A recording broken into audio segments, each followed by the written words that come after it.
This is Jackie, and I'm here with Silent Planet on the Maryland stop of Warp Tour. We're sort of doing a follow up because of technical issues, so if we're sort of referencing something we already talked about, it's because I want to make sure that we have it all captured for you guys.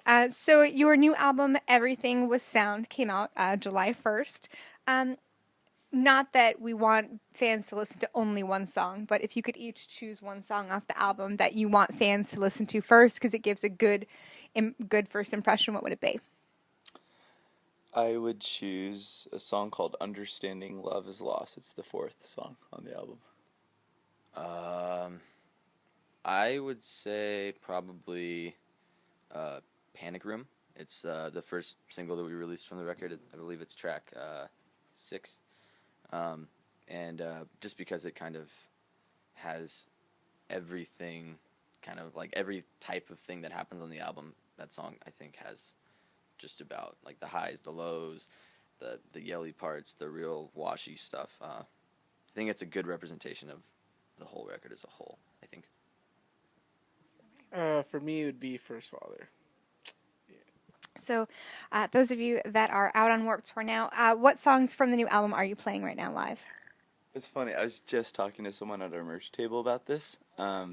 We're playing Panic Room and we're playing Orphan. And what I was talking to them about is they were like, oh, I want you to play Redivider, I want you to play a song called Nervosa.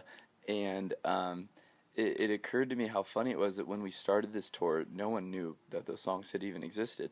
And so we just chose the 2 singles from our album because those were out.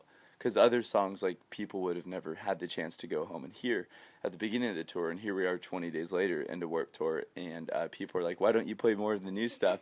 And it's funny how, our set list has stayed the same, and we only have 25 minutes, and so we make the most of it. But it's interesting to travel across the country as the album's been out longer and longer, and it gets weirder and weirder to only be playing 2 of the new ones. But at the beginning of the tour, it wasn't, they weren't out, so. How do you go about choosing that set list? We talked about it before that it's not something easy, especially when you have several albums out over your years. It's kind of just, I guess, a matter of choosing songs that best represent us as a band, and also that we feel like have I guess, get a good response from people live. It's kind of hard to do that when you're playing new songs, obviously, because you don't know how that's going to work out. But we started playing the song called Orphan before it was even released, before anybody had heard it at all, and that song live was getting like the craziest response ever without anybody knowing like what it was. So that was kind of a no-brainer. And then obviously the other single, Panic Room. But I guess going forward, it's kind of just like, I don't know. I asked some people on Twitter, like, what's your favorite song from the record? And got a lot of responses that we completely didn't expect. Like, a lot of people's favorite songs are the songs that we feel are like not like our favorite, So it's kind of going to be weird to pick going forward, but it's just a matter of trying to, I guess, make a nice, seamless experience for people, having everything flow well, and not easy.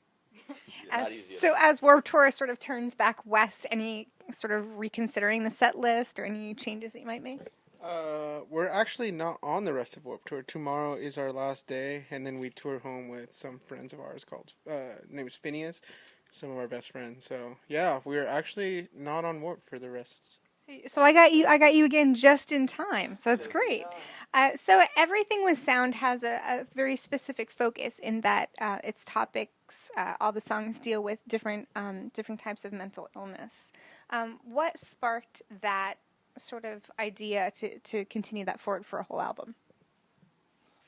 I guess a big part of it, I was doing therapy for undergraduate students, and talking to a lot of people with mood disorders or eating disorders, and encountered a few like schizotypal things. And during that process, we were finishing our previous album, The Night God Slept, and I really felt like mental illness is something that I had spent so long studying as well as working with people on, and it just was kind of was in my mind. And as the guys were writing the pre-pro tracks, and I tell this to a lot of people, I don't really write lyrics until I get the songs, because the songs really, as cheesy as it is, like, are kind of speaking something. And so as I was getting the songs, I kind of began to associate them with different mental disorders, and they kind of sounded like things to me. Got the early pre-pro for Panic Room, and it sounded like a panic attack at the end. And so kind of the collaboration of music as well as just where I'd been in my life kind of made it clear to me like this was definitely the next like major sort of thing to tackle. Why do you think, especially young people, turn to music sometimes when things get rough? That's a great question. I guess I can speak from my own experience. Is that music has the ability, I think, to touch you in a way that words can't. It's a really, really strange phenomenon how that works, and I still, after doing music for more than half of my life, don't understand it. But yeah, I don't know. It's kind of one of those like mysterious things about it that makes it more than just sounds. I think there's something deeper there, and I have no idea. But it's beautiful, and I think that it's a good thing for people to turn to. But yeah, as far as explaining how that works, I have no idea. But I think it's absolutely wonderful that it can be such a crutch for people who need it. Because I've definitely been there, and I still pretty often need music, to like keep going. So yeah, I don't know. What do you think?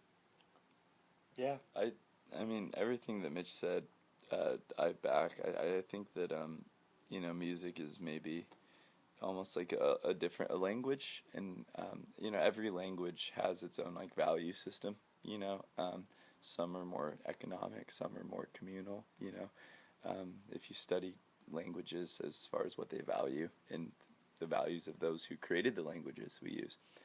And I think that music has its own set of values, and I think that it's maybe a little less economic and a little more emotional, Well said. So what are some messages you hope fans take away from some of the songs in the new album? For me, it's more so like a lot of the songs, like Panic Room, for example, when we were talking about what it was going to be, to me, Panic Room kind of hits home a lot because I struggle a lot with anxiety. So it's just kind of like, for me, when people hear this and talk to us, me personally, I want them to know that they're not alone. Like, just because we're, whatever, traveling or in a band that they like, doesn't mean we're any different than them. Like, we still struggle with the same thing. So that's kind of my intention with everything. Absolutely. So what's up next for you guys? You're finishing up your stint on Warped, and then you're playing with Phineas. What's up next for the rest of the year, for 2016? Our bass player Tommy, who's not here, is getting married. That's not why he's not here right now, but he's getting married. Getting married this moment. Yeah. We're doing a tour with a band called August Burns Red in September. That will also feature a band called Era and another band called Make Them Suffer. And then after that, We're doing a tour with a band who is saying farewell, and we're doing their final tour within this year, and will be announced on that relatively soon. Yeah. Excellent. So, August Burns Red, that sounds like a great tour as well. So stay tuned for much more from Silent Planet.